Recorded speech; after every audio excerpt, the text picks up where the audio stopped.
Have you ever wondered how long women have loved women?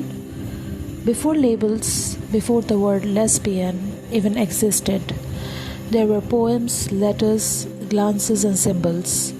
Love between women has always been here, hidden in myths, wrapped in secrecy, whispered through history. Today, let's travel through time, from ancient Greece to the modern day, to rediscover the forgotten history of lesbian love and what it teaches us about identity, resilience, and the human soul. Our story begins over 2,600 years ago on a small island in the Aegean Sea, Lesbos. Here lived the poet Sappho, whose words captured the beauty of love between women.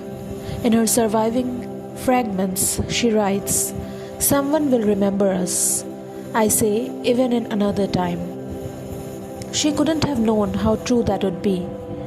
Sappho's verses were revolutionary, tender, erotic, unapologetic. To her, desire between women was not forbidden, but divine. She compared it to fire, to sweetness, to pain, the full spectrum of human emotion. Yet, through the centuries, her image was reshaped. Male scholars tried to dilute her legacy, calling her a schoolmistress, erasing the love that pulsed through her poetry. Still, the word lesbian from her island remains one of the most powerful legacies of queer history. As the centuries turned, patriarchy and religion silenced open expressions of same-sex love. But that love didn't disappear.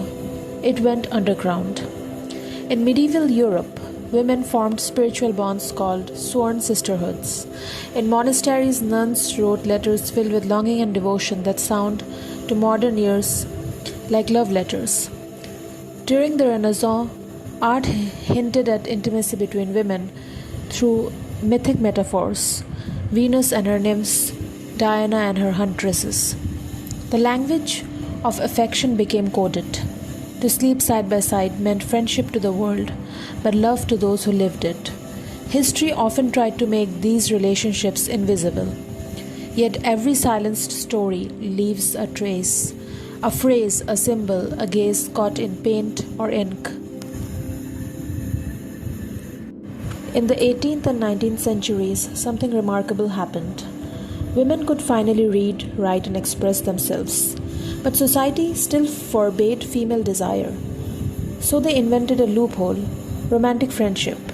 Letters between women like Anne Lister, Eleanor Butler, and Sarah Ponsonby reveal deep passion disguised as devotion.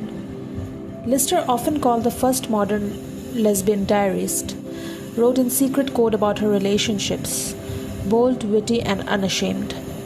These women lived courageously, carving private spaces for authenticity in a world that refused to see them. Psychologists today might call it cognitive dissonance, the tension of living two truths: the life society demanded and the life the heart desired.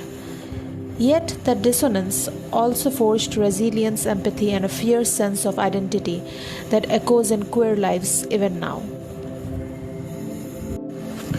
The 20th century brought revolution.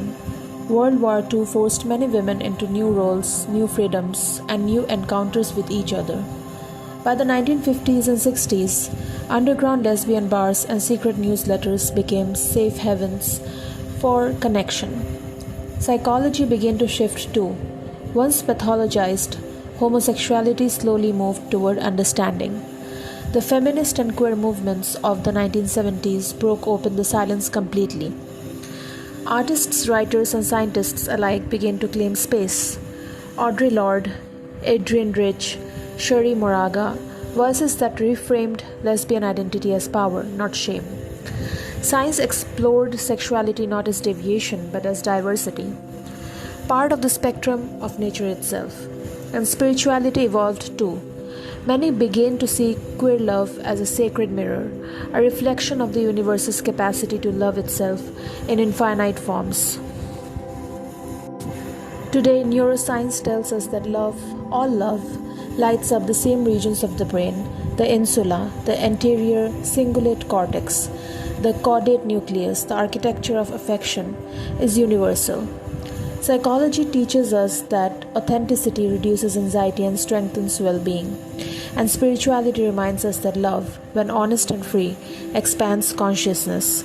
From Sappho's verses to modern pride parades, lesbian love continues to evolve, from hidden to visible, from whispered to celebrated. It is science and soul intertwined. Proof that the human heart has always known how to find itself in another. If this story resonated with you, remember, every time we speak our truth, we continue the legacy Sappho began, the courage to love, to be seen, and to exist fully.